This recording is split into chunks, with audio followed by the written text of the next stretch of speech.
Hey guys, when I was recording, my XLR cable must have broken midway through. The audio that you'll hear will be from the camera itself, so it won't be as crisp. With that being said, hope you enjoy the episode. Hey guys, welcome back to Auxano, where we discuss our guest causes of growth and their causes of change. Today I'm actually with an old friend, somebody that was taking care of me when we were in high school. I was just a wee freshman in high school, and so, but here we are, almost 10 years later, almost a decade later. But without further ado, who are you and what do you do? Hi, my name is Seji. Who am I is kind of like a really big question, but I guess I could say I'm just a guy that exists in the U.S. A Filipino immigrant, and what I do is I currently work at a law firm as a paralegal. At the same time, I'm also a choreographer, and I write magazines for fun. Yeah. We're definitely gonna touch really deep on that because you said for fun. But all right, so as per usual, we play a card game called Let's Get Deep, consisting of 3 levels. It's icebreaker, deep, and deeper. Mm-hmm. So you pick one card out of the 2 cards. Okay. But you read it to the audience. Gotcha. Yeah. So yeah, whichever. This one first. Do you want to read them both at the same time, or you're just gonna pick one? Or I can just pick one for now and then read later. I'll separate this thing. Okay. Wow. And then don't forget to talk into the mic. Oh yeah. So first question: what is the hottest accent to have? Ooh. Hot take. Just kidding. But honestly, this is probably gonna be like a really hot take. Yeah. I am really attracted to the Konyo accent. Konyo? So let me tell you something about the Konyo accent. The Konyo accent is basically like what students from the big 4 universities in the Philippines have. So, okay. yeah, if you go to like UP, LaSalle, De La Salle, Ateneo, or UST, you would just have this kind of like this accent where they speak English, or they call it Taglish, but with a little bit of arte in it. So, in a sense, Filipinos who are watching this right now could say like, dude, I have a Konyo accent. It's great. It's kind of cringe.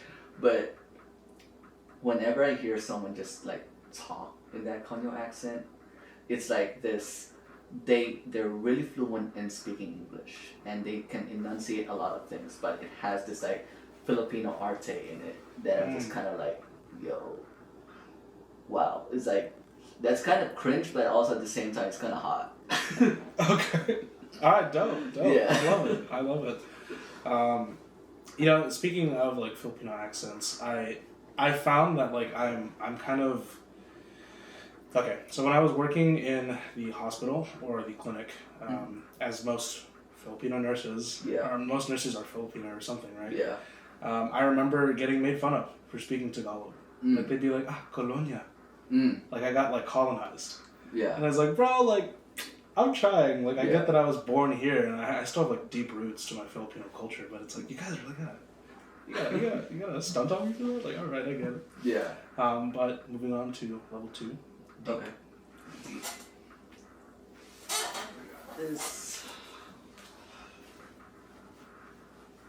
Okay. It says in here, if you could travel back in time, what time period would you like to explore and why? Oof. What time period? I mean,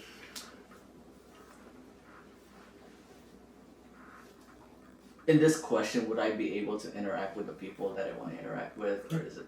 Yeah. Okay. All the above. As creative as you want to get. As creative as I want to get. Okay, so top 3 things that I want to go back to. 1, I want to go back, I guess, to like my middle school, high school days. Alright. Yeah, back when I was a kid. Like basically anywhere from when I was like 8 years old, when I was like fully conscious of what I'm doing, until I was like 17. And I wouldn't even want to change anything in there. I just want to relive it. Maybe if I were to change things like the way I used to dress up,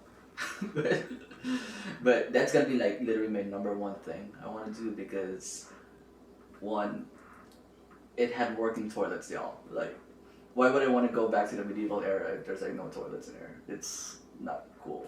Like, we can have like a very romanticized version. It was like, oh my gosh, it's like, yeah, it's cool. Like, you get to see all these people, but at the same time, it stink because people didn't shower at that time. Yeah. People kept dying because of diseases at that time. Because it stank. Yeah, because they stank. Three, like, I mean, there's just prejudice. Like, a brown fellow like me is definitely not going to survive in, like, medieval Europe. Even, like, colonial Philippines. You know, like, I'm subjected into being an Indio. So, maybe around when I was a kid, but, like, if I were to just kind of, like, look at stuff as a spectator, I'd definitely love to see, like, the Gothic era. Why? Why?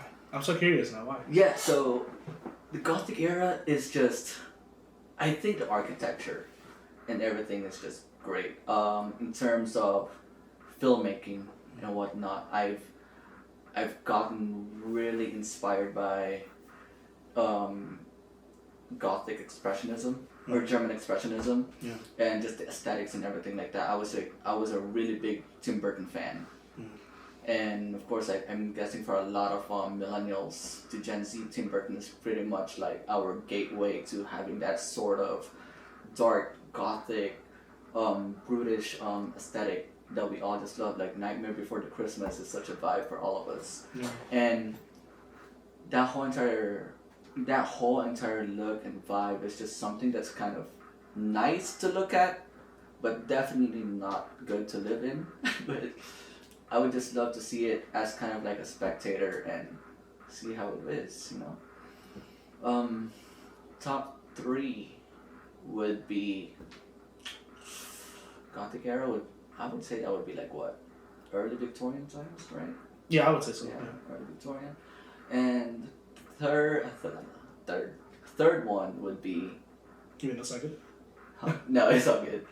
Oh yeah, I actually might need a second. I guess the Middle Ages would be something cool to look at as well. People say like, oh, it's the Dark Ages and everything, but we actually I take that back. We didn't really do a lot of like scientific expansion at that time. Not yet. Not yet. It took us back 300 years. Yeah, it did. So, but I do think it's also really nice to look at and see how things go. But then the more I talk about this, I realize like I'm just talking about like very European stuff. Like, maybe that's what resonates with you. That's what resonates to a lot of people now because, you know, we have this way of thinking like cool aesthetic is very like Anglo-Saxon and all of that. But I would love to see what was happening during the time of the Kingdom of Tondo when it was a thing, you know? Or when people like Lapu-Lapu or Rahul Mabon was alive, like I want to see pre-colonial Philippines and everything like that. Not just pre-colonial Philippines, but maybe like how different Asian nations, before they were even nations, used to interact with each other. Give the listeners a history lesson on who Lapu-Lapu is. Oh yeah, so Lapu-Lapu is considered as the very first hero in the Philippines. He was the I guess like the Raja or the Raja in Mactan. Raja would be some kind of like a chieftain in Mactan, Cebu. This was the time when the Spanish explorers would go around finding spice islands. And this, I guess, I think Ferdinand Magellan is actually Portuguese, if I'm not mistaken. Yeah, I think so, yeah. Yeah, who traveled the world with the Spaniards. He was the one who was first thought to say like the Earth was round. He went to the Philippines and pretty much Lapu-Lapu's army beat the Spanish army. You know what's crazy? Like, whenever I hear this, they beat them with sticks and like knives. Yeah. Because that's what I think is the first martial art Eskrima, Arnis, or Kali? Is it Eskrima? Eskrima, I may be mistaken. People, I guess, in the comments could correct me. I think Eskrima is the Spanish word.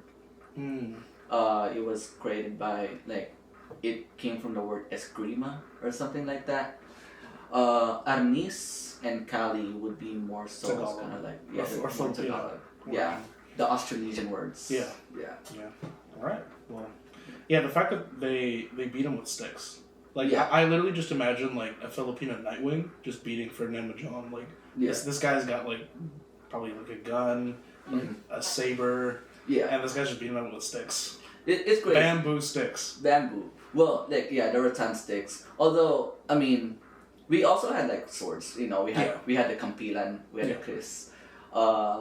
We did have spears as well. The sticks came around when the Spaniards came actually because they didn't want Filipinos to start training with the martial arts. Being armed. Yeah. So people thought they started playing with sticks, and that's when the rattan sticks came out. Yeah. It's great.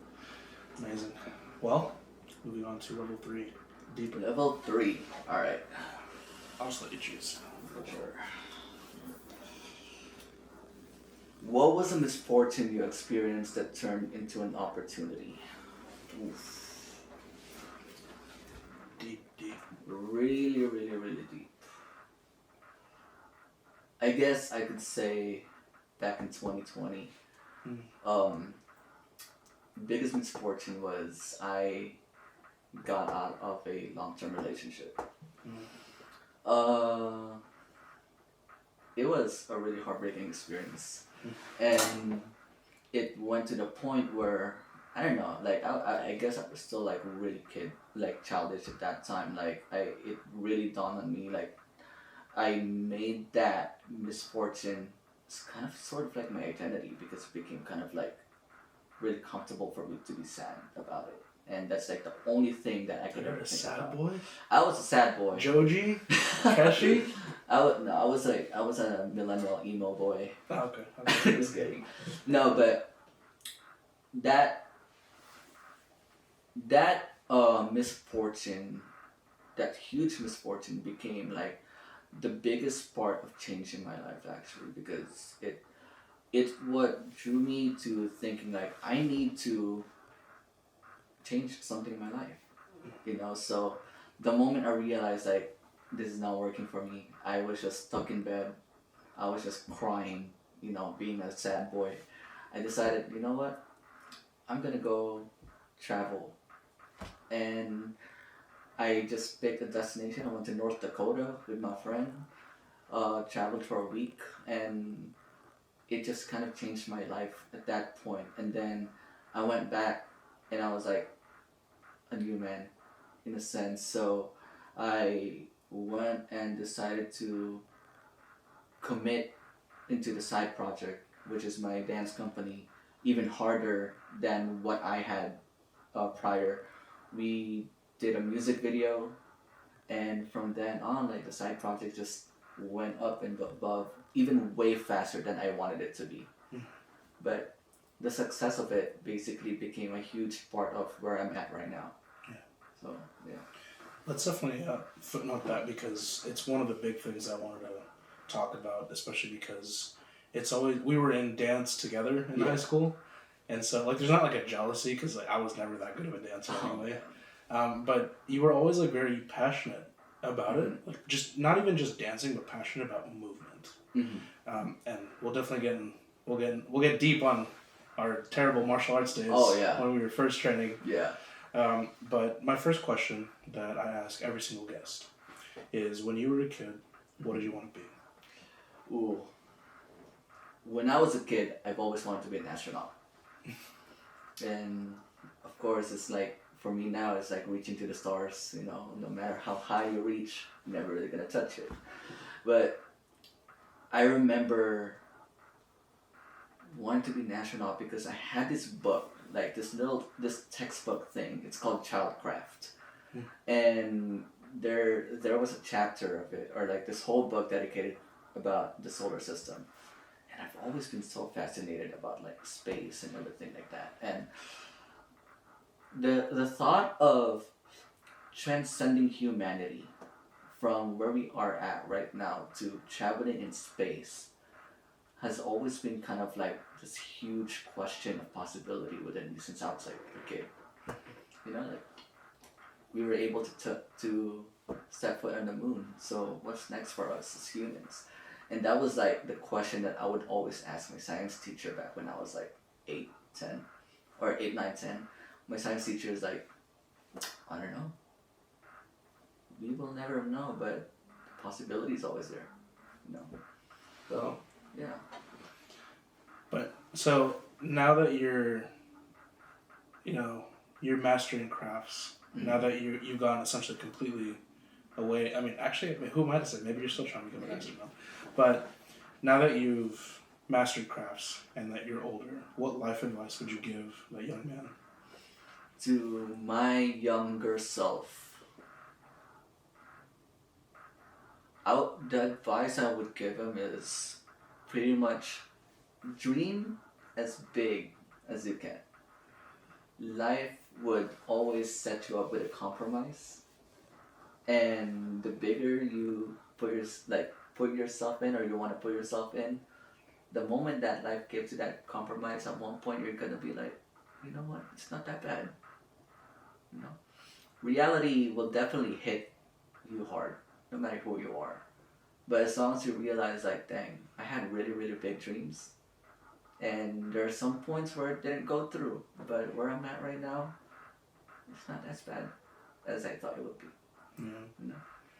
I mean, to be fair, like, you're not an astronaut. Yeah. But being the owner of a dance company and being the director of Perspective, the magazine that you're creating, or that you've created already, I would say is a pretty good second. Yeah, it's it's not that bad, but that also doesn't give you a reason to be very complacent with life either.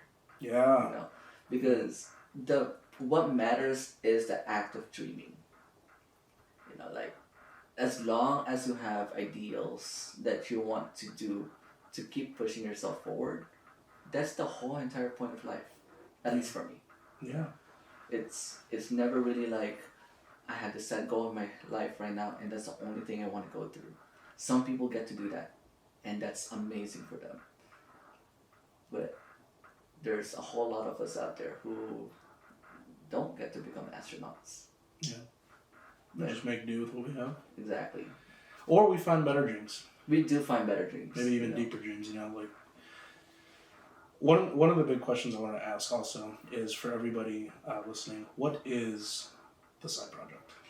So the Syde Project is a dance company that I came up with back in 2018. If we want to go really way deeper in that, the Syde Project actually started off with a lie. What? So, what happened was, I used to be part of this other dance group called Infused Dance Group based in Riverside. And my director at that time was like, hey Seji, do you have a team with you? Because I have this promoter in this club in Fullerton. It's like a rodeo club. I even forgot what it's called. It was like, there's this rodeo club that wants to hire some dancers, for a show. Are you down? Do you have like a team? And at that time, I did not have a team, like, other than the Syde Project. But I just straight up told him, yes, I do. I have a group of people who's willing to do it. Just tell me all the details, yada yada yada. Let's make it work. And the funny thing is, before the Syde Project, before Syde Project and Infused Dance Group, I tried to start another dance team in my college, my community college in Palomar, and that failed really, really bad. It went to the point where, like, people were talking smack, and then one really prominent dance group from San Diego called Wild Sevens, shout out Wild Sevens, challenged us to a street battle. We got killed off so bad to the point we were just like, we're done. But with that, I tried to gather some cool members that were in there that I would love to work with. So we started off with just about 4 or 5 members, practice at Palomar College. Then I was like, yo, we're gonna do this super cool gig in Fullerton. It's gonna be in a club and all of that. We're gonna be so cool. only paid $100 for all of it. So we got like $20 each. Yeah. But hey, at least you got paid. Yeah, at least you got paid. And honestly, like, at that point, I was like, yo, am I a professional dancer now? I got paid to dance. Like, that's super cool. So, with that, I started, I thought to myself, maybe I should branch the side project into the IE, Inland Empire, because that's where I live. And driving all the way to San Marcos is kind of like very unrealistic for me. Mm-hmm. So, I reached out to my really good friend Jackie. Amazing dancer, she's doing great. Shout out to her. I told her, hey, I want to start this dance team called the Syde Project, and I want you to be my co-director. And Jackie, being like a super cool, down to earth, like sweet person she is, she was like, yeah, I'm down. Like with her soft voice, she was like, yeah, I'm down. So we went out. We did this duo performance in Westminster, Orange County. Mm-hmm. It's called Loose Cannons. It was just like this duet, and we called ourselves the Syde Project. And I was like, we need more members. So my girlfriend at that time, she was like, oh, this college called Crafton Hills College is having a dance show. Maybe you can recruit some people in there. And I was like, yeah, I'm down. So I went to watch the show. I only noticed like 2 people in there that I actually really want. And I went over to their after party. And the guy who I wanted to recruit, his name is Daryl. I was giving him this whole entire pitch about like, yeah, I'm gonna have a dance crew. It's called the Syde Project. It's gonna be super cool. It's gonna be me, you, Jackie, and one other person. But I'm trying to recruit some more people. And I was like explaining everything to him for like 5 to 10 minutes. And I remember this guy was just like, bro, I'm so sorry. I'm so drunk right now. I did not understand literally anything you said. And I was like, bro. Hey, bro, that's California, man. For real, I was like, this is funny. Like, but it made me rethink. But it's cool because he hit me up the next day. It was like, what were you saying again? So he was coherent enough to be like, yeah. What was your pitch? Yeah. Okay. But he just didn't want to hear it that night. But so I told him, and then we went from 2 members to about 7 members.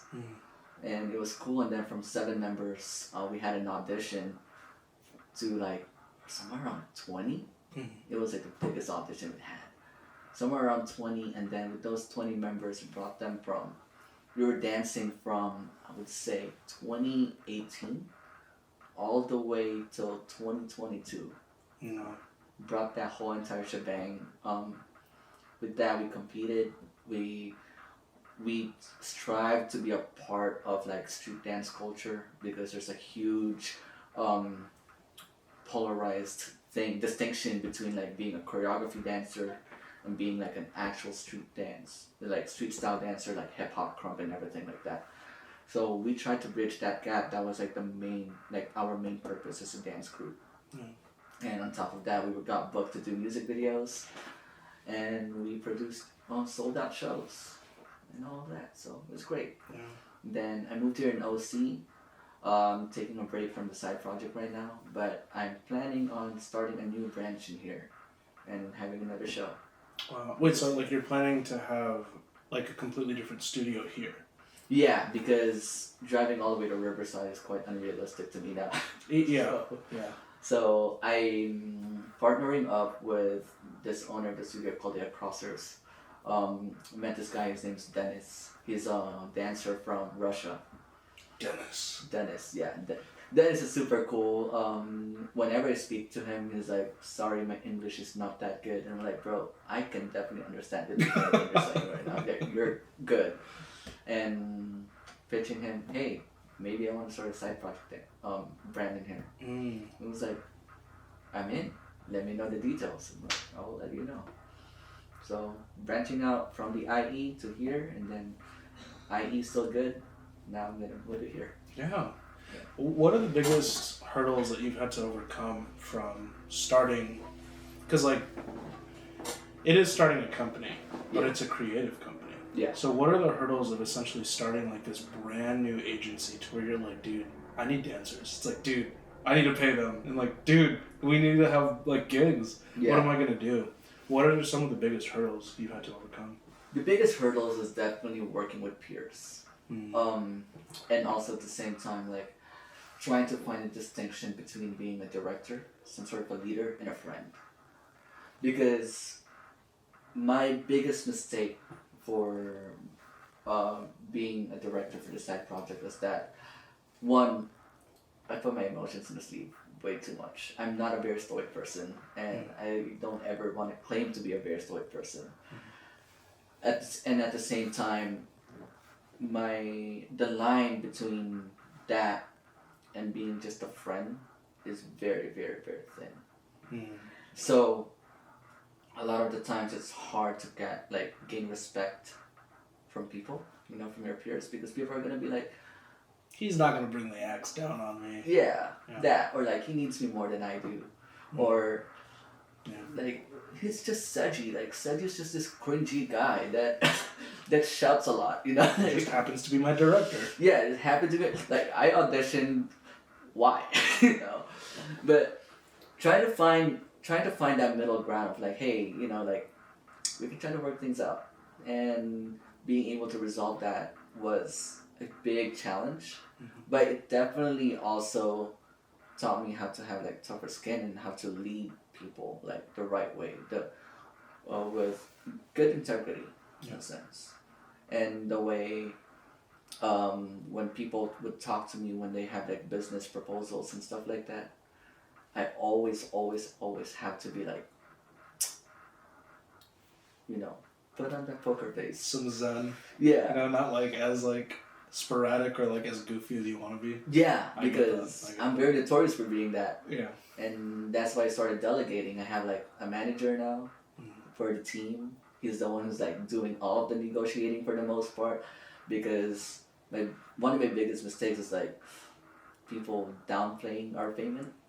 Yes. Yeah. Yes. So they would be like, offering you this amount of money, and I'm like, yes, I'm taking it, without knowing like that's actually really bad financially. So, it's like pennies on the dollar. Yeah. Yeah. So I learned how to kind of like, negotiate a little better. Yeah. Yeah. Edgy to see, but speaking of negotiations, I want to circle back. So, why did heartbreak pave the way for the Syde Project? Oh man, it's weird. So, I think for a lot of people, they could attest to this, but like heartbreak is one of the biggest character development things for literally everyone. My right? boy unlocked his Mangekyo Sharingan or something. Exactly, bro. Like, there's a point in my life when I realized maybe the reason why I'm experiencing this heartbreak right now was because I was kind of like a pathetic human being. I mean, I'm not really like saying that I really was, but maybe there's room for me to grow, and so like the next person that's going to be with me would find a better person for me. That's kind of like a very, I guess, Schopenhauer type of thing where people do a lot of things just to get laid. But more people do a lot of things to get laid. Yeah, no, that is true. Yeah. But that moment of realization, like me just moping around, being sad and everything, although very, very like needed. Like people definitely need to feel the emotions that they have. Like you can't just put that stuff under the rug, especially for men. Yeah. Like you can't just throw away your emotions, bro. Like feel it right. So I went through that phase, but at one point in my life, I asked myself, like, how long am I gonna be feeling this way? Right, like, how long am I gonna be moping around? I've already cried about it. I've already felt sad about it. Is this just gonna be where I'm at this point? No. So I decided my best way to, I guess, kind of like get revenge, quote unquote, revenge on myself for being such a pathetic human being, and for that ex that broke my heart, is to be better. And I have assets in my life that I could use to make myself be better.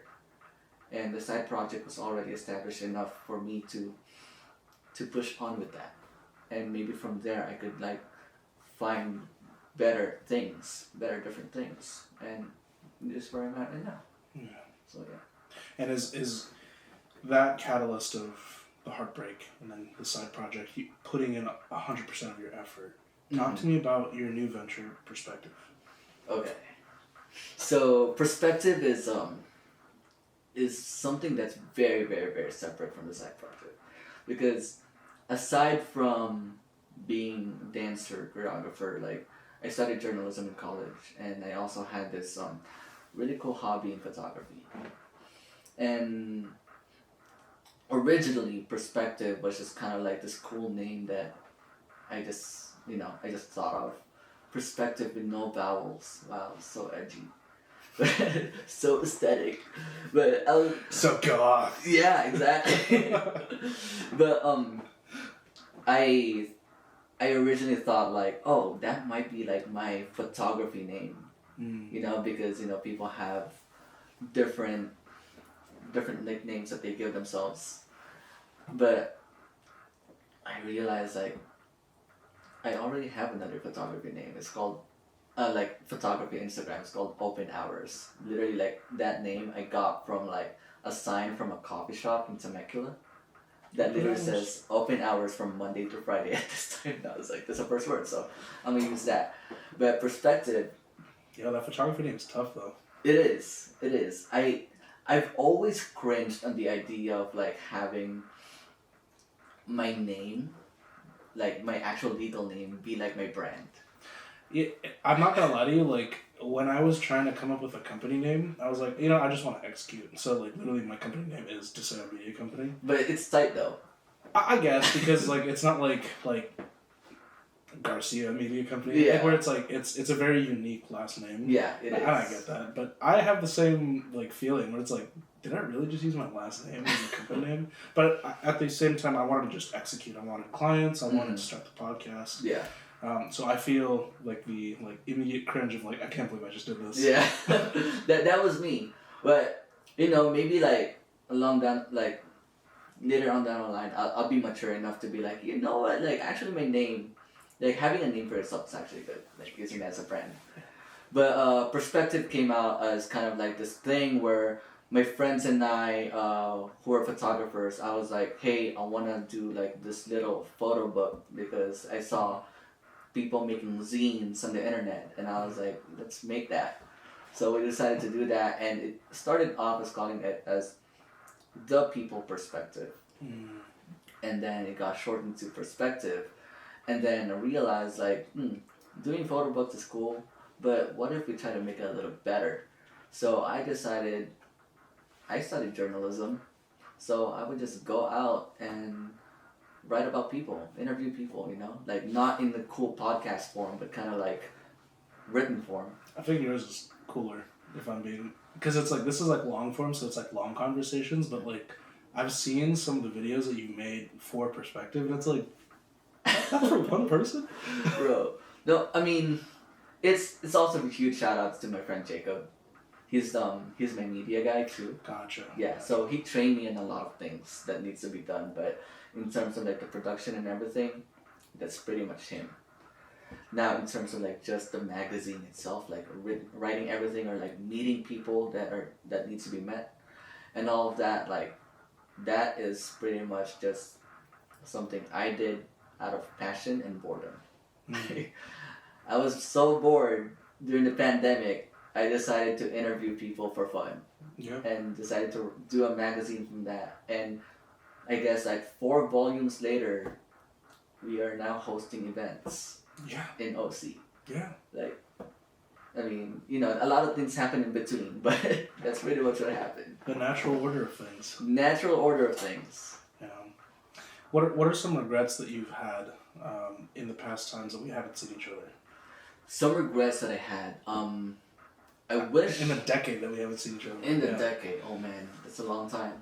But definitely one of my biggest regrets was I wish I was fiscally more responsible. Financially more responsible? Yeah. Okay. Because financially, yeah, because I mean, I was a kid. Yeah. You know, like until now, I'm still trying to learn how to like handle my finances. I'm getting better at it, you know, but I'm able to pay my bills on time and everything and afford the things that I want to afford. But back then, like, imagine... Create a dance studio or two. Yeah. Like, you know, those type of stuff. But imagine if I was as responsible as I am now when I was younger. Like, maybe I could have been an astronaut. Maybe. Could afford to go to the, you know, like, way better college. But the college you went to is pretty good, right? It's alright. It's pretty good. Where did you end up going? I went to Palomar College. Yeah, so it's cool. Yeah. But I'm still planning on continuing my education. You know, so maybe finishing things up. What would you do then?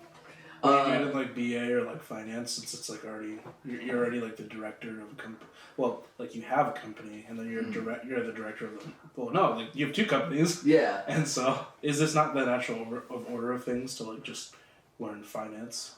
Yeah, maybe doing finance, definitely like, how do you say it? Like educating myself in terms of like just being financially responsible would be good.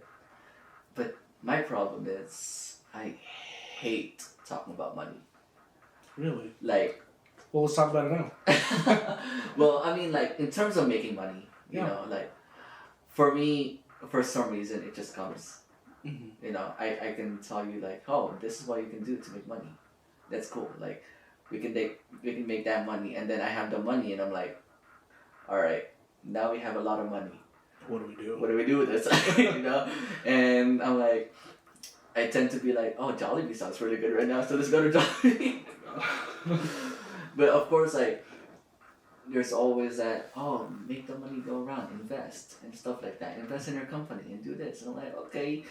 And then my business partners would be like, so this is how much you're supposed to be investing, and this is how much you're supposed to be doing this. I'm like, my head hurts.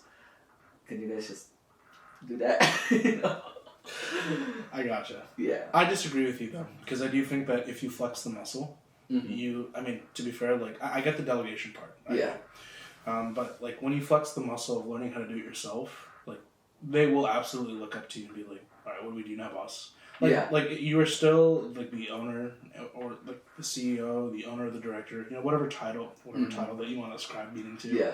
But the fact is, it's still yours. Yeah. And, yeah, I think, like, it would be a boon to your companies that you get a background in any higher education that bolsters the business. Most definitely. And that is why I need to just like bite the bullet, you know, and really sit down and actually be way more educated about things. I can say, like, I know how to handle money in the most basic level. You know, like, okay, I have this, invest in this, and all of that. But in terms of, like, if you ask me to try to negotiate on a lot of things, I guess my serving self would just be like, whatever works for you, bro. And people please. Yeah, people please, and that's definitely like my main downfall of my character. A lot of the times, that's a reason why at some points I definitely do need people to look up to, or people who would guide me, because that's my weakness, and that's something that I'm actively trying to work on. So yeah. See, I love hearing that though, because even though you have these companies, even though you're the director of a creative, like, it just goes to show that, like, just because, like, you're a great dancer doesn't necessarily mean that you'd be great on the back end side. Yeah. Or the inverse, just because you're great on the back end side does not mean you're going to be good on the operational side. Yeah, exactly. So and the only reason I strongly disagree is because I encounter the same problems. Like, whenever my first failed venture was I tried to have a writing business.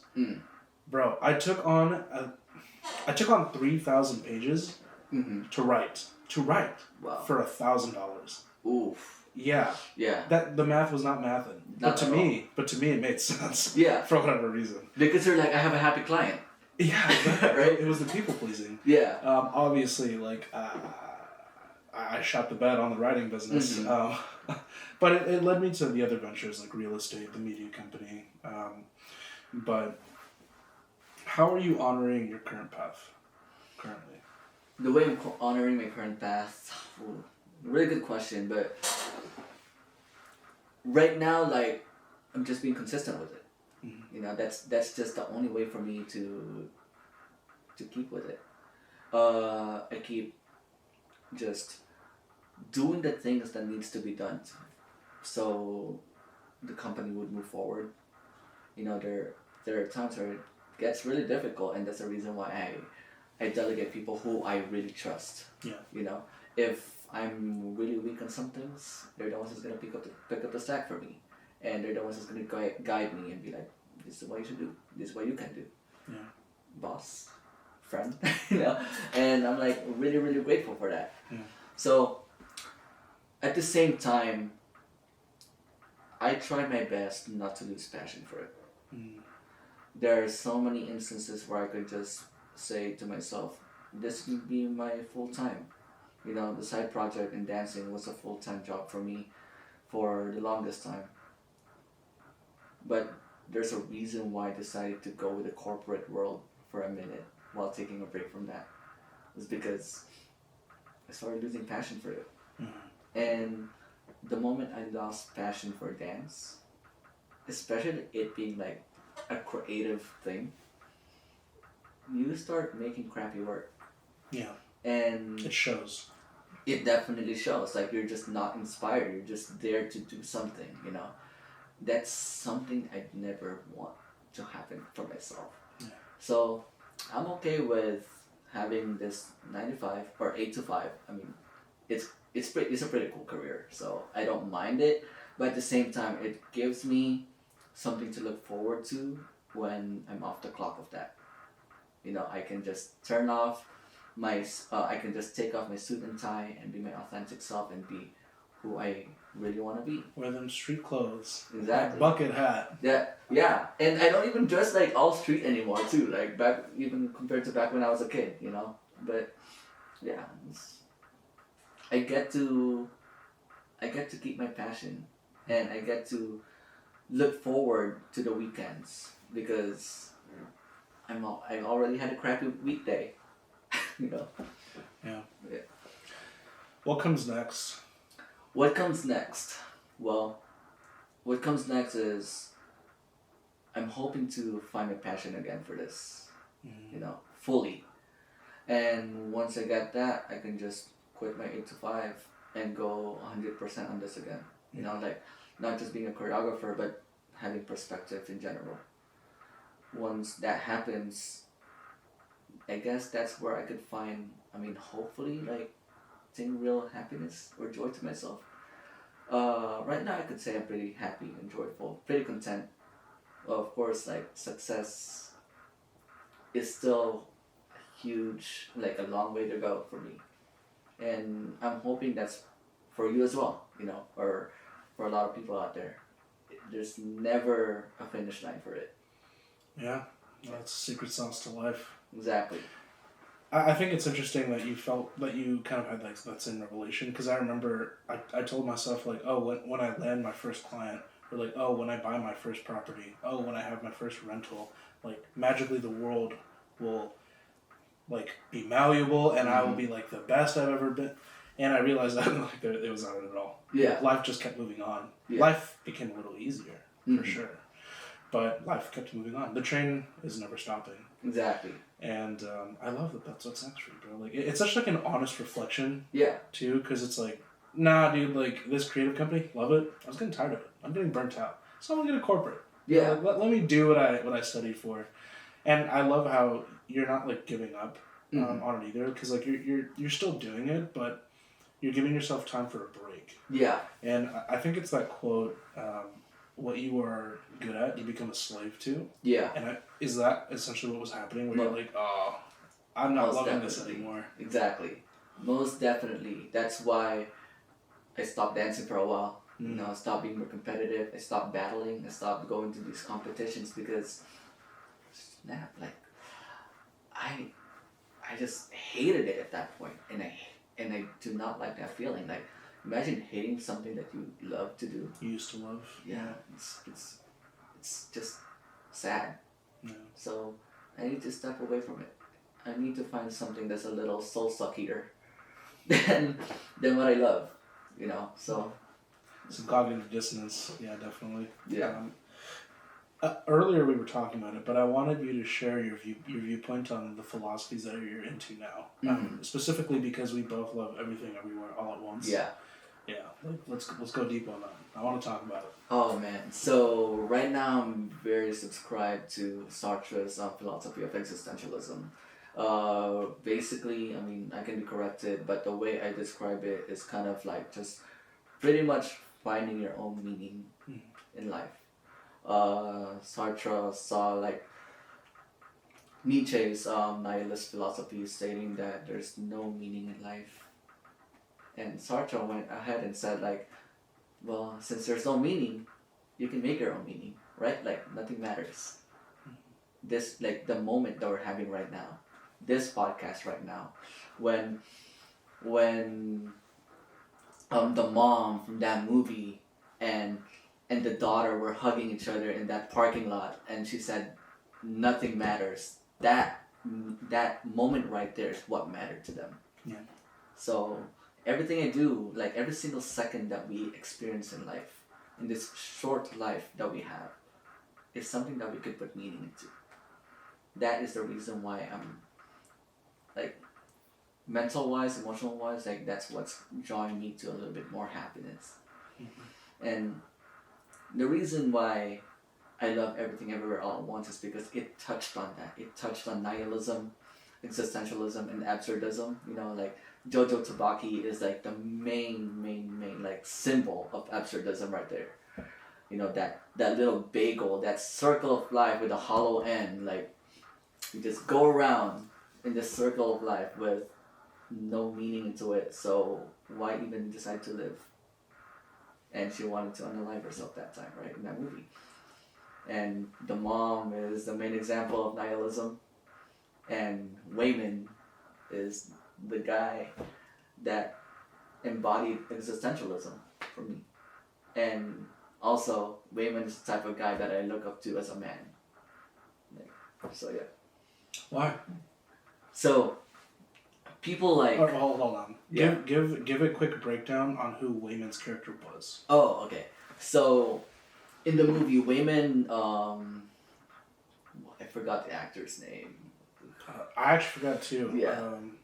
Ki Hye Kwang. Yeah. Ki Hye Kwang. Him. Respectable actor.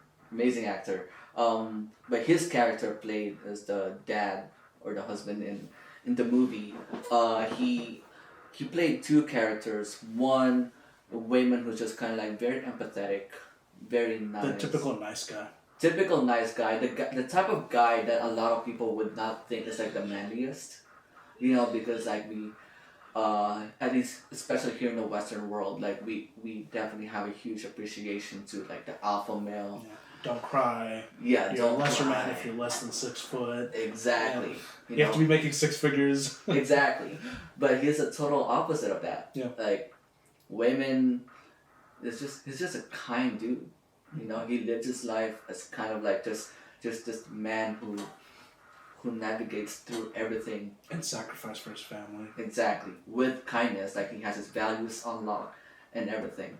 And I think a lot of us men, like, have a lot of things to learn from that character. But then there's also this other side of him who's like just a badass fighter, you know, like from the Alphaverse. Yeah. And everything. And he's like, wow, well, this Wayman is that empathetic guy, but at the same time, like, there's this guy that's also kind of him, but not really him, who can also be badass, you know? And us men, we can also be badass. Like, there's nothing taking away from us from that. And it's just more so that it's better if we just look at things with kindness. So that's my take on Wayman, I guess. Yeah. I mean, I'm a huge fan of his character too. And notice how in the end, Evelyn was the one who was excited by Alphaverse Wayman. Yeah. And was like essentially turned on, like activated by like, wow, like this person is everything that my husband is not. Yeah. And it kind of pulled at the heartstrings because you realize that like somebody who's been living their life in sacrifice could go years and not be appreciated. And honestly, like there are men and women, there are men and women who feel that way. Exactly. And yeah, like that movie, I saw it with my entire family. And I remember, like, I was trying so hard not to cry in the theater, and, like, when I got out of the lobby, I started crying. Because I think it was... It's, like, the iconic scene to where he talks about, like, even though you've broken my heart another time, like, in another life, oh, my God. In another life, I'd rather do... Yeah. Laundry and taxes. Yeah. And it's, like, so often we neglect at what we have. Yeah. Like we overlook what we have. And we're always looking for the next. And honestly, sometimes in the world of like business and entrepreneurship, that's what it is. Yeah. Because it's like, how can we scale the company? How can we make more sales? Can I recruit more dancers? Like, can we do more events? But I think the heartfelt lesson definitely was that like maybe that the meaning that we ascribe to, or the purpose that we have, is to ascribe meaning to certain things. I know I could never be a dancer again. Like, I would want to take dance classes to get better at dancing, but, like, to live it day in and day out, like, that would definitely be Beau DeSeo from, like, another universe. Like, with Everything Everywhere All at Once. And it's just such a profound feeling, you know, with that movie. But to pivot from the movie even, I wanted to ask you, where does passion come from for you? Did I ask you that already? Not yet. Yeah. Where does passion come from? Where does passion come from? Well, I think, for me personally, like, passion comes into this idea for me that I just want to experience a lot of things in this world. Life is too short to not experience those things. So, if you find something in life that you feel like you kind of want to do, you know, like maybe at one point you're gonna want to push a little bit further with it and see like where it takes you not just like in life, but you as a human being. How can it identify you? Or how can you put meaning into the things that you do? You know, that's pretty much how I see where passion is at. And I guess like, not just for me, this is definitely not a unique experience for me. I feel as though as humans, you know, like we are pretty much biologically programmed to just try to experience as much as we can because we want to feel good. Right. You know, like pleasure and satisfaction is one of the most primitive human trait, and we get to find pleasure, get to find happiness and satisfaction on the things that we love doing, and because we love to do things, we become very passionate about it. I guess that's just where it came from. So yeah. I love it. Well,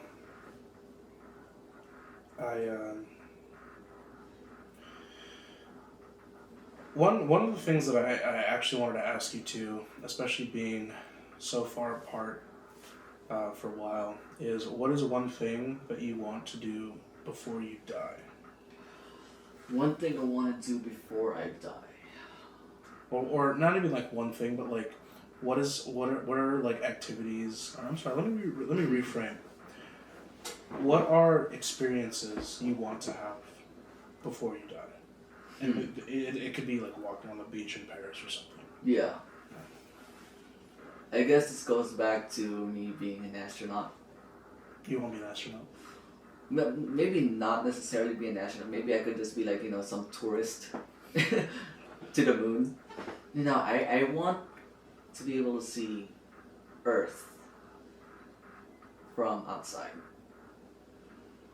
And I think there's this thing that I read that astronauts has this kind of like this thing that only astronauts would experience, where the moment they see the Earth from outside, like from space, they tend to have this switch in how they see humanity.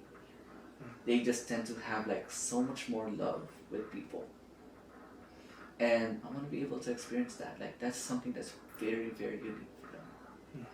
You know, just seeing like how quite insignificant we are in the vastness of things, but at the same time we are so significant to the people that we love.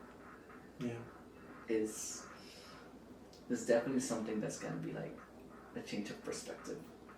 And hopefully I get to experience that before I die. You know?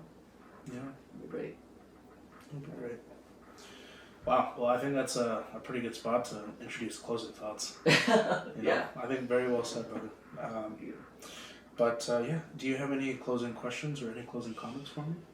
Closing questions and closing comments. Well, I do want to ask, like, this is something I ask to a lot of my peers, especially like in the Asian diaspora. We were talking about this earlier. Like, us as Filipino creatives, your experience as a Filipino American and my experience as a Filipino immigrant are very, very different. I've always heard about this third culture term, whereas people in the diaspora does not necessarily feel as though they're American enough, and they don't feel Filipino enough. So, I kind of want to hear your thoughts on that.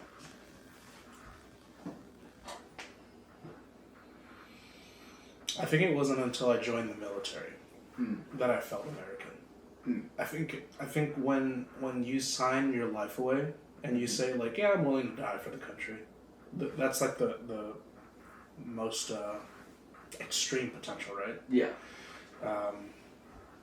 But it was like the suffering for something bigger than I am, and it just so happened to be America. I think that's when I felt like, oh yeah, like I'm American. Because definitely the content of my skin is not a content of character. Yeah. As many people got that wrong in the past, you know. But it doesn't help that the Filipino culture, you know, like when I meet like these baby boomers, sometimes even millennial Filipino natives, when they're like, oh, like Colonia. Like, Colonia? Colonia kayo? Yeah. And it's like, I get that my Tagalog isn't the best. Yeah. But the fact that I can still understand and speak back to you in our native tongue, it should be not necessarily an honor, but it should be something that's met with more compassion. Yeah. Because, like, I don't speak the native tongue, and I speak English better than I can Tagalog. To use the term diaspora, within that ecosystem, I understand that like I'm a bit of a misnomer, where like there's so many people that are in the Philippines that I'm almost positive if I tried to assimilate would reject me because of my outward nature too, like my aggression when it comes to talking back. Sometimes to elders, where as you know, there are certain things that like maybe our elders will say, and it is completely wrong. But due to the tribe mentality that most Filipinos have, it's supposed to be taken as the correct move. Yeah. When sometimes it's not. And outwardly in my own family, I've completely disagreed. And I've gotten like, oh, you're so disrespectful. You're the disrespectful son. How dare you talk back to me? Yeah. And I understand and recognize that like maybe in like a twisted sense too, like that's when I felt most American. Because I sacrificed and I put my life on the line, quote unquote, to serve the country. And like I'm fortunate enough that in the time that I was in the military, there was no battle, there was no war. Yeah. I think my command was one of the platforms actually. Like we were taking slots to go to Afghanistan. So like I could have easily been the one to go to Kabul most recently, and I could have easily been, because I was a combat medic. I could have easily been one of the unfortunate souls that lost their life in the airport bombing. You know, like that could have been me. Yeah. And it was that realization that like, I actually don't care if people like are like, for example, people who are against like me being in the military because I'm Asian, like the very small misnomer for an example, or like people who are like, oh, like like the civilians that say like, oh yeah, like trans people shouldn't be in the military, like gay people shouldn't be in the military, like it's like serving the country to protect said freedoms, like at the baseline. So for my family to call me a disrespectful son and say that I'm arrogant and say that I've done nothing for them, it's kind of like, well, like I was in the military. Yeah. So like, yes, I might not be Filipino enough, but if I was able to shield you for a time against potential threat, that makes me American, because most Americans like that's what we're, you know. That's the highest form of patriotism. Yeah, and so for me, like, that is when I realized that I'm probably in that third category. I'm probably in that third category where like I'm not. I don't think I'll ever truly be American enough, though. I'm also like on the fence to where people are like, oh yeah, like racism is a thing. Yeah. I can't say I understand it because I was born and raised in California. Like True. We're all like, doesn't matter. Like bro, like I'll say like assalamu alaikum if you're Arab, and I'll also be like annyeonghaseyo if you're Korean. Yeah. Or even better, like if you're Mexican, I'll be like, dude, like you and I, like we got the same cultures, bro. Like que pasa, güey? You know, like, and I think growing up here, like growing up in like a big city too, it's hard to recognize that impact. That's true. But I was able to recognize the impact within my own community. So within the diaspora of like, oh yeah, like I'm not Filipino enough for Filipinos, and I'm not American enough for Americans. I definitely have felt that. Whether that is like a charge of self-doubt and like self-burdening, but yeah, like that'd be like my very long-winded answer to where I feel like that is like my perspective, pun intended. Yeah. That's why I chose that name too. It's such a common name. Yeah. A common word. Yeah.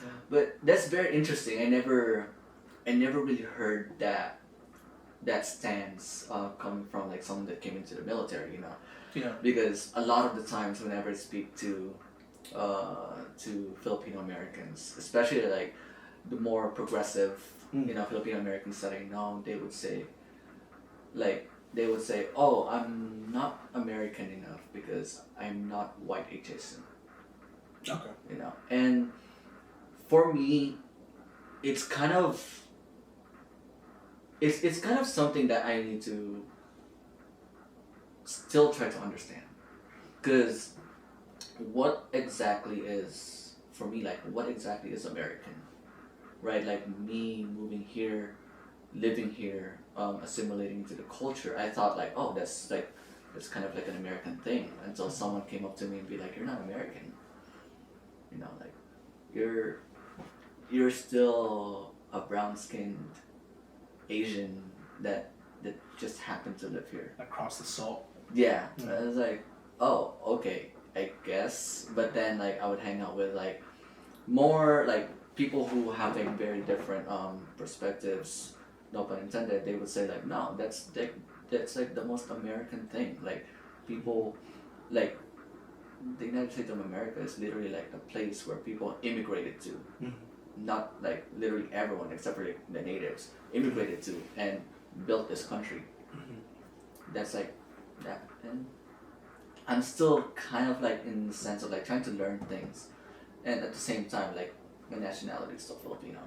Yeah. My passport's still Filipino. Yeah. Yeah, so I guess I can still say like I'm Filipino, but in terms of when you say like getting rejection from your own community, I definitely felt that. Like I had a whole like quite a different experience in terms of like rejection. Like coming here, I remember was that the people who actually rejected me for who I am were Filipino Americans. You know, when yeah, Filipinos are just racist, bro. Yeah, well, not just Filipinos in general, but like honestly, like literally everyone, you know, because this is like a whole conversation between like immigrants and like hyphenated Americans, I would say. Yeah. You know, like being called a fob. And I called you a fob when I did. Exactly, right? And like being like saying like you're way too Filipino for your own good. It's like, what even is that? Yeah. You know, and I just found it like really interesting how like the whole entire dynamic has changed. And people are like now starting to navigate through like their whole cultural identity, and this conversation's happening. Yeah. Well, I mean, if you think about it too, like for somebody saying like, oh, you're too Filipino for your own good, like you could then point to like the Weeboos and the Koreaboos. Yeah. It's like, you're American. Like what? Like K-pop is not all of Korea's culture. Yeah. Like you're American, or like you're Mexican, like, or you're Filipino, or like you're whatever except for Japanese. Like they don't just watch anime. Like that's not all they do. Exactly.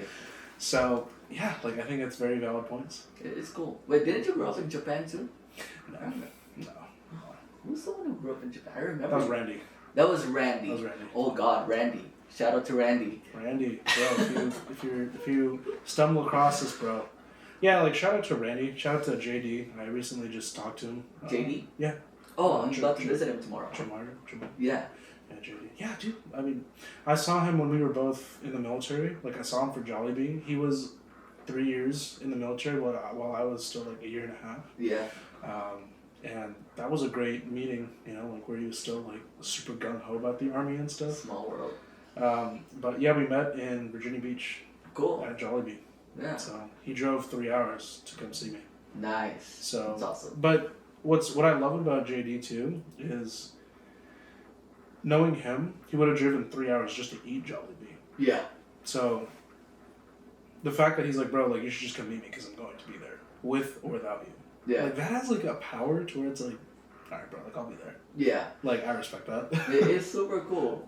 And now he's about to go back to the Philippines on the 19th. He's living his life in the Philippines. He has like a couple of properties in there, so. Dude, I should connect with him. You should. Maybe I should pull the trigger on buying Filipino property. You should. Like right now is the best time to invest. I'm telling you. Interesting. Because like I had a potential offer from not BGC, but it was Eastwood City. Okay. And I know that's like top 3. Yeah. And bro, like I was saying, like it's really difficult because like I'm sitting here podcasting with you, and on the back burner is that thought of like maybe you should just give up the companies and live in the Philippines for a year or 2.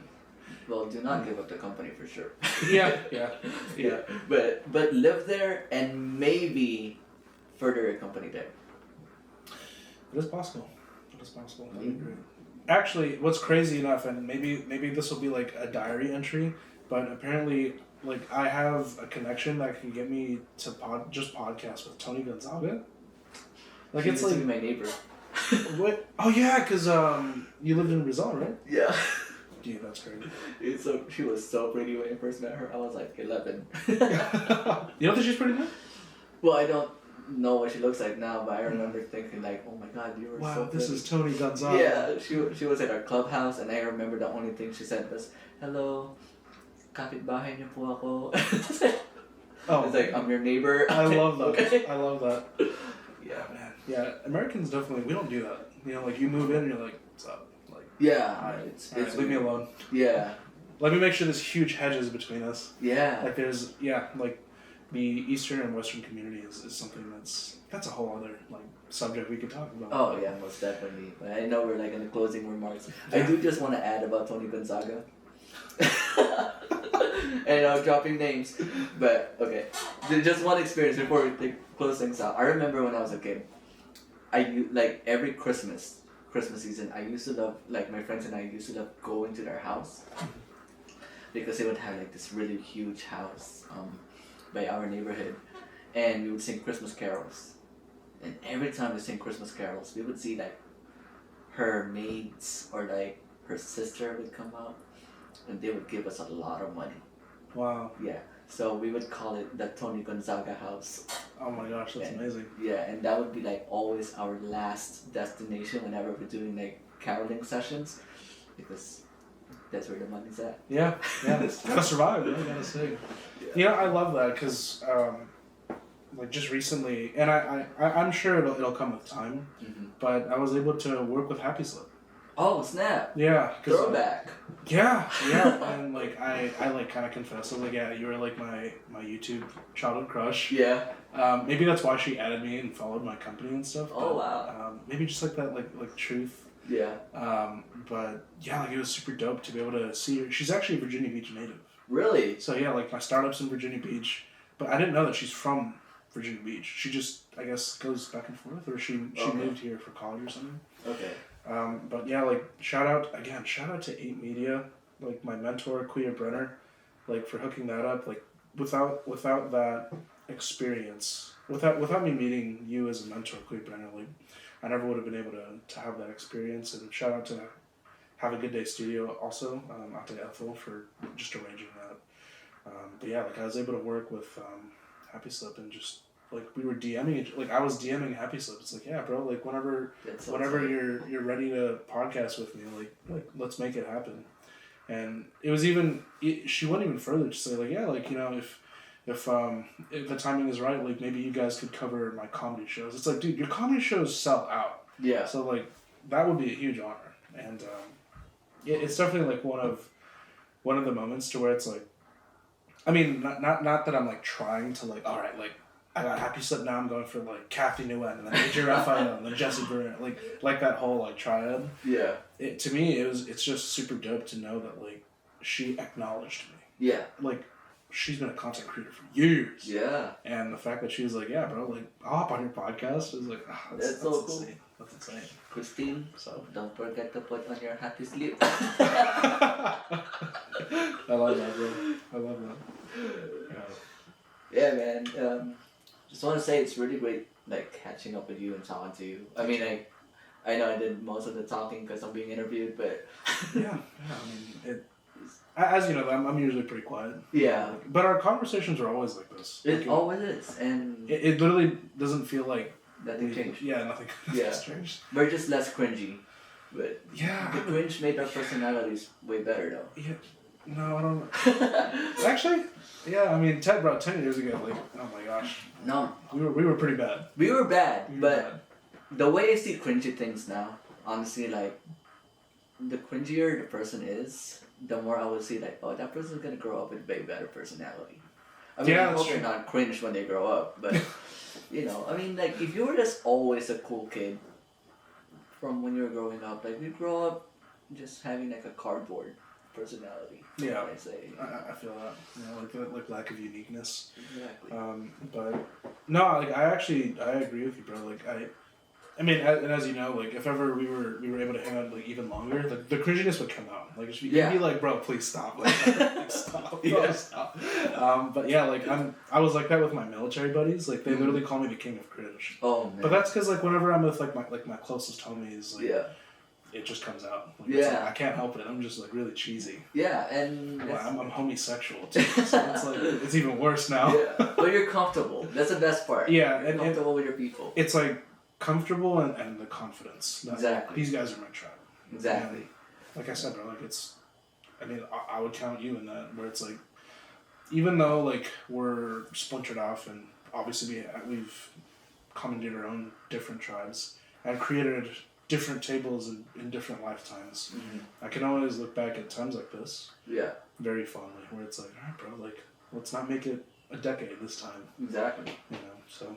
And even if it's a decade or 30 years from now, like it feels like you're gonna be that one type of person like I could just hang out with and nothing ever changed. Yeah, yeah. Like personality wise, like it, just like evolving like a Pokemon, I guess. Yeah. Where it's like we're changing, but like for the better. Exactly. And it's like, doing it. Yeah. That's the way I see it. Yeah. With everybody that I've hung out with and got to reconnect with, and so. That's great, man. Yeah, bro. But thank you so much for having me in your podcast. I hope I gave you a good episode. Yeah, absolutely. Guys, remember that the grass is not greener on the other side. It is greener where you water. My friends, be well and walk tall. Appreciate it. Cool. How long did you go for? An hour and 13. Hour and 13. Oh, wow. 13. Long form. Long form. Yeah. But hopefully, that's what it felt like, was just a conversation with me. It really did.